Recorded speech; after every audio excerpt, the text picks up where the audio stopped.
Welcome back to Truth Talk. Today, I'm very excited to have Andrew Bentley with us. Thank you. Andrew is one of my dearest friends and one of the most brilliant men I know. And so thanks for being with us. Thank you. Now, what makes this so fun to me, okay, is I can't just, my own rules, I can't do this in the pulpit. Right. I have a 3-word job description, preach the word. I'm never going to stand there and just go off about Homer for an hour and a half, right? So this is fun to me. And I'm thrilled that you're with me doing it because you're going to bring a perspective that I don't really have. And so it'll be a good thing. I'm looking forward to it. So as you heard me talk about the last time, you can go and get a brief thumbnail sketch. We are not trying to exhaustively look through the whole Homeric episode. We're not trying to unpack the Trojan War. We're looking at the characters in this poem and epic from a leadership perspective. And there's a lot in there, isn't there? There's a lot in there. Not only good stuff, but I'm surprised by the number of violations as well. And I haven't done the math to see if it's, good and bad, but there are clearly some violations that I think would be interesting in bringing out today. Yeah. And so a little bit about Homer and the whole question of the Iliad that really, I've told him in the last episode, it's embarrassing to me how many times I've read through it from the perspective of love or the perspective of war or whatever. The most attractive 2 ways that I've read it in college, I had to read it through as an analyzation of the mythical gods. And so that was very fascinating because it's not so much that Zeus is a real character. You could, like, if you read it, nix out Zeus and just put in fate. Or Neptune is storms you can't control. So in the ancient Greeks, almost everything they couldn't control had to be a god. So, fate, life. So all of those are capricious and whimsical and you can't control them. So we're not promoting paganistic theologies. And so we're just trying to get to the leadership component of it. There's some questions that I want to get to the listener so that before we even start talking, these questions are kind of the backdrop to it. Here's some of these questions. The Iliad uses these heroes in the epic to challenge really the whole war. And so most everyone in this book believes the war is unjust and meaningless. And so, but then they get to a point where they're not so much fighting for the cause as they're fighting for their own horizontal level of camaraderie and commitment to each other. But there's these underlying questions, and that is a warrior ever justified in challenging his commander? Another key question is, must he sacrifice his life for someone else's cause? You'll find that they all believe this is a catastrophic war, but the question that's never answered is how was this allowed to start in the first place?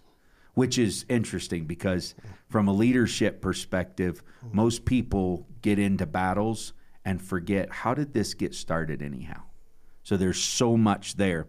And why, if all parties wish it to be over, why can't it be ended, right? There's got to be a button you can just push and say, there, that goes away.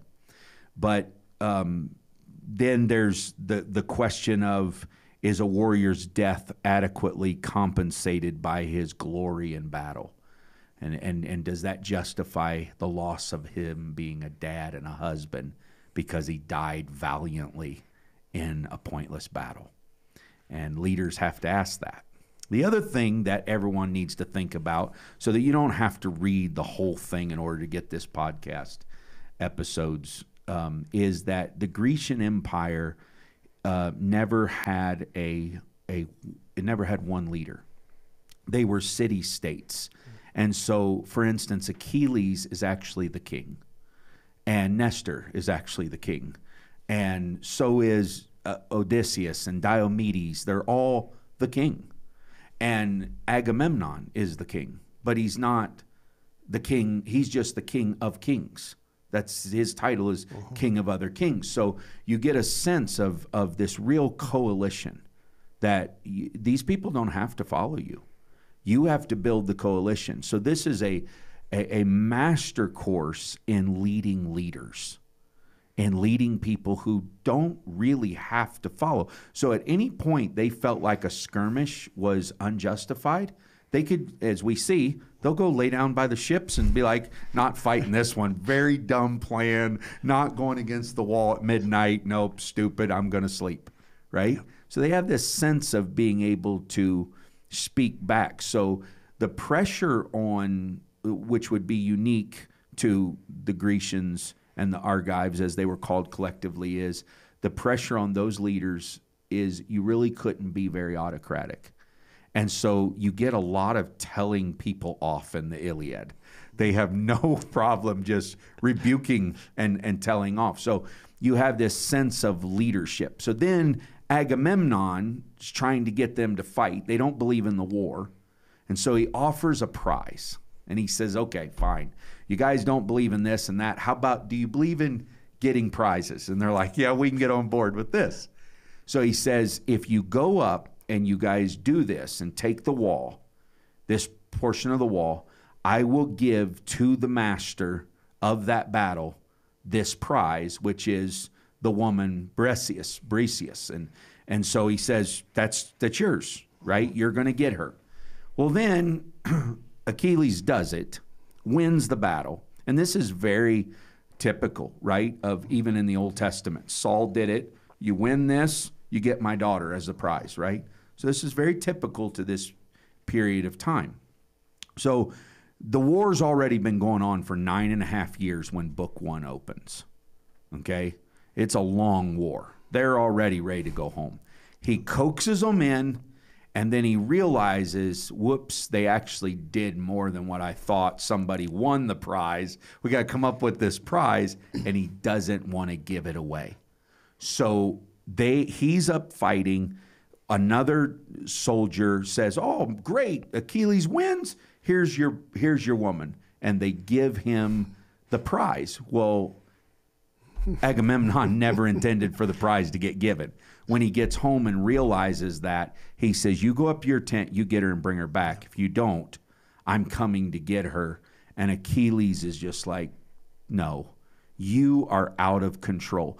So book 1 opens up with that argument. The quarrel goes all the way through until book 16 or 17 before they can finally see through the fog of it, right? Achilles is laying down there the whole time between the ships where the boats are parked, and he's given orders to his men the whole time, but on principle will not go to war. Am I getting the opening pretty good? Fantastic. It's okay. A great, perfect distillation. Okay, all right. So then they get in this argument, and Agamemnon is the quintessential perfect archetype of the leader who sucks up all the oxygen in the room. He wants all the glory.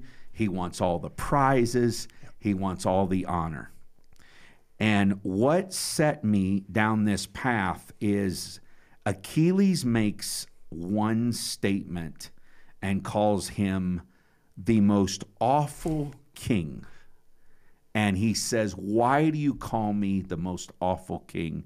He said, because you are a king, and this is book 1 and like 270, line 270, you are a king who devours his people. Oh. And you're like, wow, that's what leadership has to be acutely aware of. Lead, but don't consume. And so how do you start dealing with leaders who want it all? It's all about them. Okay. There's about 20 threads there, all of them worthy of pulling on. I think the first thing that I think about there is an incentive. So the misalignment of incentive. There was one prize, and the leader claimed it. That wasn't the intention. The intention was it would go to the person who achieved the outcome. Right. It's interesting because I'll bring secular leadership, biblical leadership, and kind of merge them all together. Today in corporate North America, the average CEO makes 399 to 1 in terms of the incentive or compensation that they receive relative to the average worker. Right. If you go back to 1965, it was 20 to 1. And so there's so many things that are setting up in this narrative. The fact that he's taking the best prize in of itself says, where are the others who gave of themselves, that committed their blood, their sweat, their tears, their resources? And so there's a real opportunity there for leaders to think about how they incent and how they motivate those people in their care.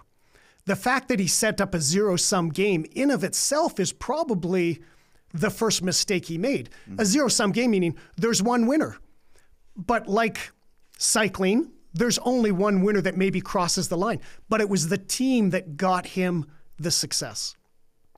And so I think there's something there that we have to talk about for leaders to think about, creating zero-sum games of incentive. The fact that there's only one winner and that there's no compensation. And I don't mean compensation in the material, monetary sense of the word, but there's no recognition, maybe better said, across the entire spectrum of everybody that participated. Right. How should the leader think about incentive? We know, and there's lots of writings in regards to incentive, and Daniel Pink does a really good job of this, talking about extrinsic and intrinsic, or heuristic and extrinsic. This idea of incentives only work when it's a very predictable, repeatable, somewhat boring type of task, a menial task, if you will. You can reward with extrinsic modifiers like money. If you do 10, I'll give you $10. If you do 20, I'll give you $50. There are accelerators associated with that. But in cerebral work or heuristical work, where there's complexity, where there's cognitive inputs, those works cannot be incented in the same way that you incent traditional work where it's very, very repeatable. Why that matters to us, because in the kingdom of God, it is more attuned to or akin to cerebral work than it is practical work. We're not doing something so that we can count something. What we're doing is we're changing people's lives. We're transforming people's lives. And the inputs necessary for me to come along beside people and help them in their transformation isn't something you reward with money. Right. And so understanding that as the leader, that to me is one of the first mistakes Agamemnon made, is the fact that he set up an incentive program that was a zero-sum game, that was purely monetary, although it was a lady. It was purely monetary. Right. It didn't capture the essence of why are they there? Right. What is the purpose behind what they're doing? And do you think he had to do that because he had an unjust cause as a primary cause, and the prime motivator wasn't good enough? Because he was losing coalition. Yep. So he had to come up with something. So from a lesser cause, he finds an even more, lesser cause. Yes. And presents it. So you kind of see a downward trajectory, right? That if it isn't set right in the beginning, then you kind of fix it with more bad, right? Do you see that as a part of the problem? I see it as a possibility. I can't predict what was in his mind. If it was a misunderstanding of how incentive works, that he didn't really understand how to motivate people. There's something called the satisfaction-dissatisfaction paradox. And what the satisfaction-dissatisfaction paradox is what gives me satisfaction, and whether it's money or whatever it is, whatever gives me satisfaction, when removed, doesn't give me an equal and opposite amount of dissatisfaction. And so we have this satisfaction-dissatisfaction paradox that we have to think about, especially as it relates to incentive. And incentive, not only just monetary incentive, but incentive in terms of recognition. How do I recognize those people in my care for the blood, sweat, and tears they put into the purpose that I've hopefully set out for them? Yeah, that's good. And understanding that and playing with that is really, really important to the leader. And in a philanthropic or in a charitable church setting, a spiritual setting, we don't have dollars to play with. Right. And so the satisfaction-dissatisfaction paradox becomes very, very interesting in terms of how do we create incentives or motivations or these benefits for people to recognize and to continue to tie back into the outcome. And I'll just say, people will do good work for money. They'll do better work for a person, but they'll do their best work for a purpose. And so when you think about incentives, and possibly we'll get into this, is how do you create that alignment or that congruency between what am I doing, what am I trying to achieve, and what is the outcome that ultimately all of us are going to celebrate and enjoy? And there's a guy in here, his name is Nestor, and he's an old man, right? Because later on in the Iliad, he talks about, when I was your age, I would have done it different, right? But he's reaching out to them, and he says, you're drunk on wrong causes.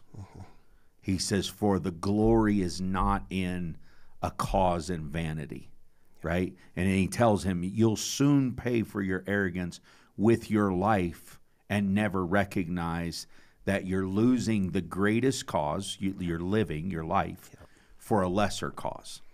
And so Agamemnon never allows this recalibration to happen.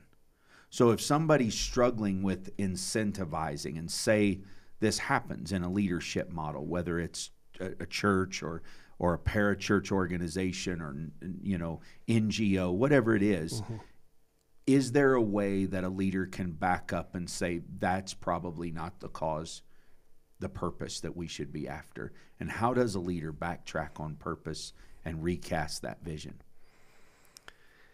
Well, I think the first part is, a mea culpa is the first, is to say, look, as I look at what we're ultimately trying to create, and again, this is about congruence. It's about alignment between what are we ultimately trying to achieve, what are all the things that set them up for the achievement of that, and then ultimately how do we recognize and celebrate that? And so in my personal belief is in leadership, there's always an opportunity for mea culpa. Like, I feel like we're misaligned. I'm going to realign, whether it's activities, outcomes, incentives. There's always an opportunity to do that. Okay. Let me jump in and pick your brain here. If there's always an opportunity for mea culpa, and there's always that chance, okay, is that opportunity and chance greater if you have someone like Nestor who can speak into your life? Do you get a better chance to recalibrate? So like one line here in book 1, it talks about Nestor, and I wrote in the margins, please let my every fight have a Nestor, right? He steps in, and it says, thou son of Archias smoldered, glaring across to him, but Nestor rose between them, a man of winning words to speak clarity. If you have that voice in your life that can be a man of winning words, do you think you get a better chance? To any leader who's listening and who is leading leaders, we want that spot where we can back up and say, well, wait a minute, I probably shouldn't have went down that path. Yeah. How do we cultivate Nestors in our life that can get in a word in edgewise? So I think you raise a fabulous point that every leader needs people in his life. I created this sort of 2x2 matrix that basically says there are 4 people in your life that will provide input. And I can't really draw a 2x2 matrix right now, but essentially you have people who are completely apathetic, that have low engagement and low value to the organization. In the top left, you have people who are soloists. They have high engagement to the organization, but low value to the organization because they operate themselves. But they have experience, they have capability. The bottom right, you have high value to the organization, but low engagement. They're the cynics. They're the people that always are complaining about stuff, but they have a point of view. And then the top right corner, you can think about the challengers. And these are the people that are constantly challenge you to rethink your ideas as the leader in a respectful way, in a way that comes along beside you, that recognizes your authority, that recognizes that you own the vision and are setting the vision. But they're challengers to your ideas. And I think all leaders, and I've tried to, in my own leadership life, to say, look, there are cynics, and while they have, low engagement, they have high value to me. And I need to figure out how to hear them as it relates to my leadership. There are soloists that I need to understand. But having nesters in your life, all of us as leaders, notwithstanding that sort of that 2x2 layout, in addition, because those people are always there, you have to cultivate and you have to be proactive to get those nesters in your life. And in sales, we call it out of cycle. And what we mean by that is when you build relationships in a sales climate, building them out of cycle, meaning there's not an RFP, there's not an opportunity in front of you. You're cultivating relationships out of cycle. Those nester relationships have to be cultivated not out of cycle. It's not when I have the biggest crisis in front of me, I say, Pastor Walker, I have this huge crisis in front of me. I need you to speak into my life. Well, you haven't given me a runway. You haven't given me an avenue of expression. You haven't listened to me. All as I can say is yes or no at this place versus all of that relationship we built. And so leaders have to build those into their life out of cycle with people like Nestor. Yeah, that's good. That's very good. I'm gonna put this on the tee, and if you want to tee off on it, you can. If not, we can move on. I'm just reading what to me is a beautiful line from Nestor. Stop, please. You are both younger than I, and in my time I have struck up with better men than you. But listen now, no more this fight, and all the Trojans, oh, they'd leap for joy to hear you two battling on this way. He's trying to get them to stop seeing. So then he says, so now you, he points at Agamemnon, listen to. Yielding is far better, though more hard, this dreadful work of fighting. Don't seize the girl, Agamemnon. Powerful as you are, leave her just as the sons of Achaia gave her his prize from the very first. Strong as you are, yielding is by far harder. Yeah. Like, that's what makes me love Nestor in this story. Yeah. And that's what makes me say, oh man, put this guy in my life. I mean, there's the Nestor piece, but there's something so beautiful about watching two very strong, capable leaders collaborate together. That as a follower, when I see the expression of love and camaraderie and that playing off one another and building and strengthening of two leaders, strong leaders, it's one of the most beautiful sights that they have self-identity. They know that they're so individually capable. And even, further on, they talk about, look, you've done your thing, I've done my thing. We're both pretty good. Yeah. Right? For followers to see strong leaders collaborating, it's such a powerful word picture. It really is. Yeah. It is. So as he moves on, he says to them, he said, listen, Agamemnon starts this whining. You've hurt me with words, right? It goes on for chapter. He's so powerful, but then he really is wounded by words. And so all of us are hurt by what people say. Yeah. So Achilles is wounded in his pride, and so he wounds back. And so these few lines right here, and then we'll move on, because it shows you how they become entrenched, right? And conflict always entrenches both sides, right? So he says in line 340 of book 1, yes, blazing Achilles broke in quickly, but what a worthless, burnt-out coward I'd be called if I would submit to you in all your orders. Whatever you blurt out, fling them at others, but don't give me commands, never.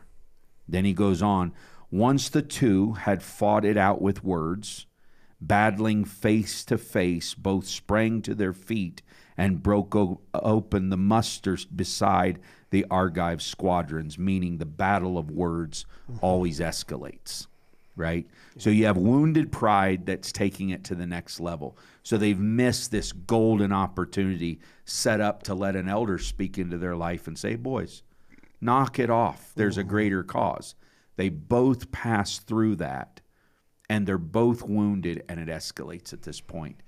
Anything you want to weigh in on in dialing back the escalation? You know, I think about what made Joshua the great leader that he was that he was such an incredible follower. You know, the Bible talks about when Moses would leave the tent of meeting, that Joshua would stay behind. He embraced followership maybe better than anyone I've read in the Bible. And that's what made him such a great leader. And I look at that, you know, Achilles, and whether it's hierarchical or not, king of kings versus king, you know, is one in a place of leadership and one in a place of followership? It doesn't much matter to me. What matters to me is that great leaders are also great followers.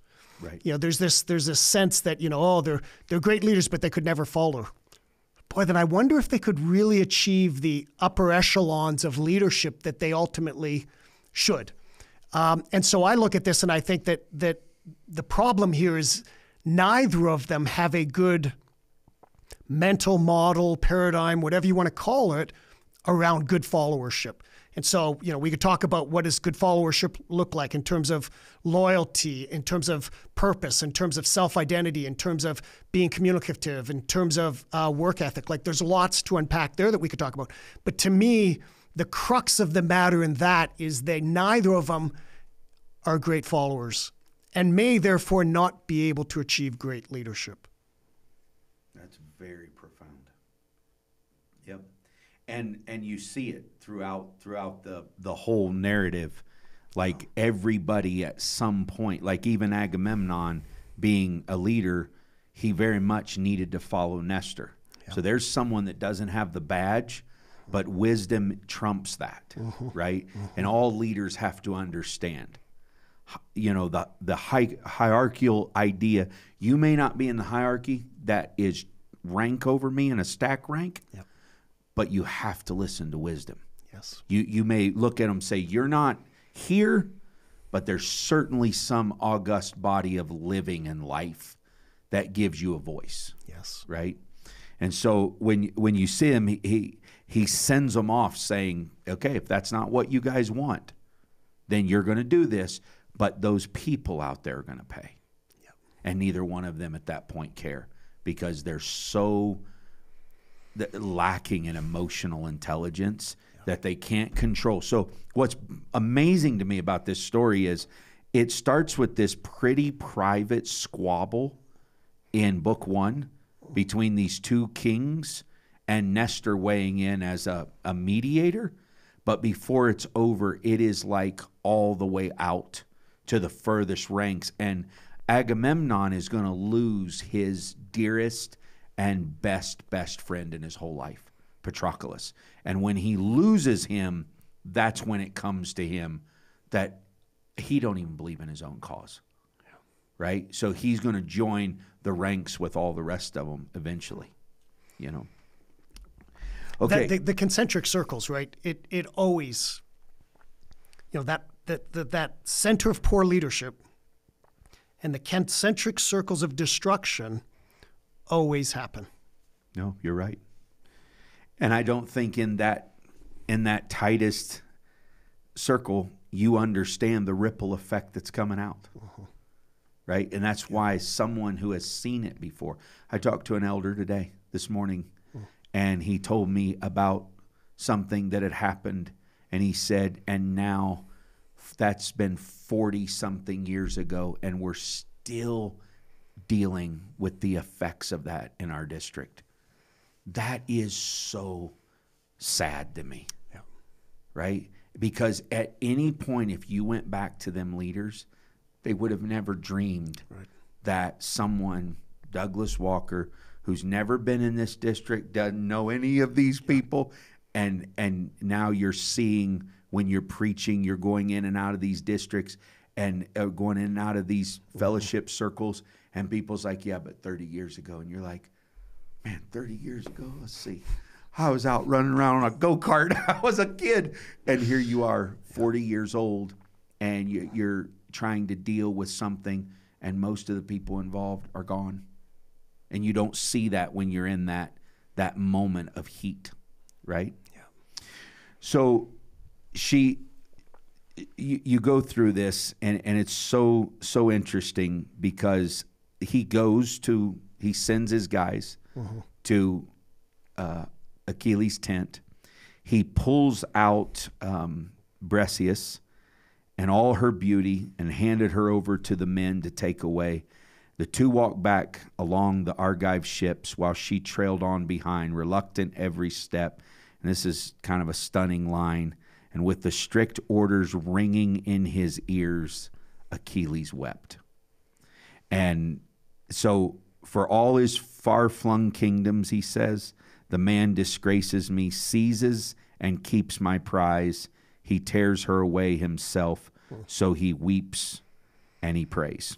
And so you see this brokenness in their world, and they have to do something about it because pride makes you want to answer that, right? So it's a master course in conflict resolution there. Mm-hmm. And when you talk about followership, you see that even Achilles, as stubborn as he is, he recognizes that there is a greater cause than just my wounded pride. And so he follows them back, and all he can do is just weep it out, kind of, right? But Nestor's the one that grieves the most in this. It's interesting to me. He grieves not what was lost, but what could have been, right? And I think that's the mark of the true leader. You know, when you see David come and you see Joab furious, right? You've let this guy come in, this Abner guy who was a general the other side. And David's like, but wait, you know how close we are to unifying the kingdom, seeing the big picture come together? Joab couldn't get it. He could not see it. His pride was so wounded, right? And so David weeps when Abner dies, not over the death of Abner necessarily, but the death of what could have been. And that to me is the most glorious indicator of true leaders, is they are obsessed with the unification of the kingdom, not for their own self-aggrandizement. Yeah. You notice that in this story. Is there anywhere where you picked up on that and seen the potential lost? Nothing occurs to me immediately, but I think, in Paul to Timothy, right? 2 Timothy talks about we share in their suffering. Like this idea and this ability of leaders to share in the suffering of the people and to be a part of the people. And so the lack of potential, the lack of opportunity that isn't actually seized upon, that is in many cases more painful than the achievement. That the lack or the lack of fulfillment of what could have been. It's to your point, I don't want to belabor it. It is the mark of true leadership. Yeah, and Agamemnon apparently doesn't get it because he's not seeing what you just succinctly said, right? And here you have Achilles, which according to Homer is the greatest warrior. And not only that, he's just self-aware, but he's socially aware, and everyone else, even so much to later on, when he won't fight, he says, wear my armor out there, and if they see the flash of my helmet, you'll win that battle just because they think I'm on the field. He knows his potential, right?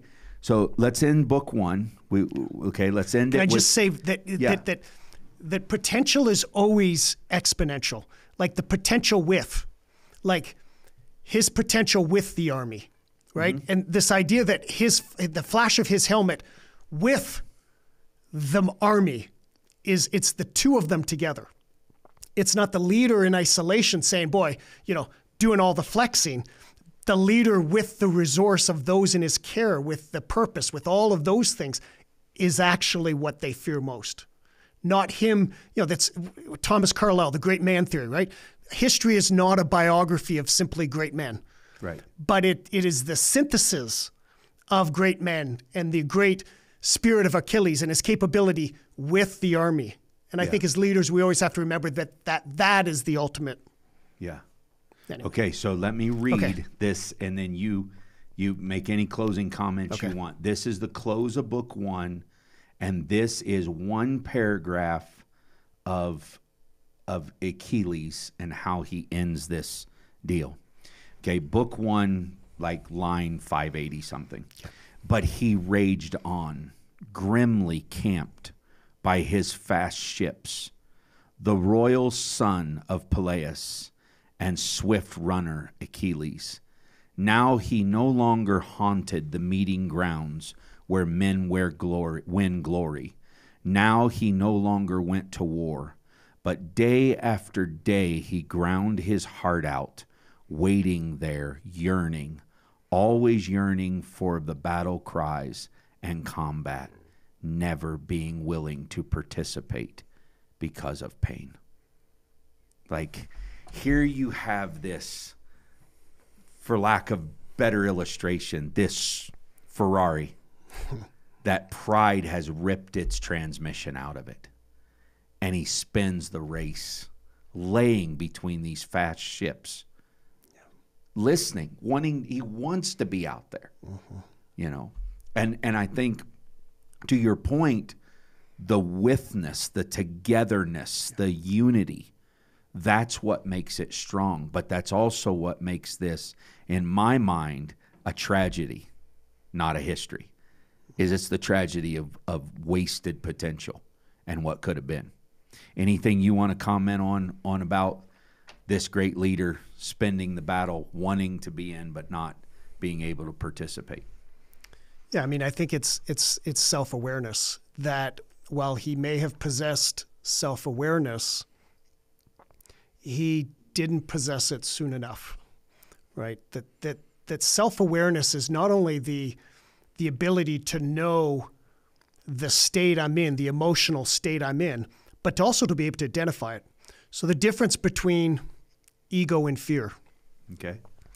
The difference between ego and inadequacy. There are very thin lines between our emotions. And the ability, and there's a bunch of work, Daniel Goleman did a bunch of work that basically said, on average, most people can't clearly or accurately identify the emotion they're currently experiencing. The numbers are like 20 to 30% of the time you can actually identify that when I'm mad, it's actually anger versus inadequacy. I'm not actually mad. I'm resentful of the fact that I wasn't good enough, right? Those are very, very different. The way you internalize it and the way that you remediate it are very different, whether you're feeling inadequate or angry. And so emotional intelligence or quotient is the ability not only to know, but it's the ability to see it before it comes. And when I think about emotional awareness, it's not only the self-awareness of the present state, but it's the self-awareness of the upcoming state. I can see anger coming down the road. I can see inadequacy coming down the road. I can see ego coming down the road. It's not when I'm in it. It's I can see the triggers. I understand what it is that affects me and being able to actually remediate before it gets here. And while I think he understood where he failed, I don't think he was preemptive enough to know when he was about to fail. And that was the loss of opportunity. That's so good. All right, we got just a hair bit more time, just a tiny bit, because it's that good. I'm just going to go. Okay. Ignore the clock over there. Okay. All right. So he's here. He's laying between the ships. He's under the leadership of a glory hog, a limelighter hog. Andrew Bentley is Achilles under Agamemnon. What's your plan out and forward? Not before, but now. Yeah. So I think reconciliation has to be the first step. And it's his own personal mea culpa. So because he has one, and he has to identify what that is. And I think humility is his way out with Agamemnon.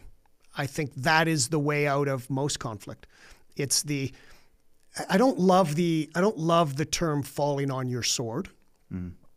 That's suicidal, not in the truest sense of the word, but that's this suicidal mindset that, so I have to kill my dream, I have to kill my spirit, I have to kill my everything in order to somehow make you look good or somehow to placate you in some way. Yeah. But there is an opportunity for him to say and to understand, Agamemnon, what do you care about? I think the thing that all followers, and whether you're a true follower or it's about leaders leading leaders, that when people are yoked together, that it's so critical that I understand, what do you care about? What are you trying to achieve? What's important to you? So, what's your why? What do you care about? What are the resources that you have to achieve that? What is the structure that you're going to use to achieve that? What are the metrics, or how are you going to quantify what success looks like? How are we going to ultimately celebrate that success?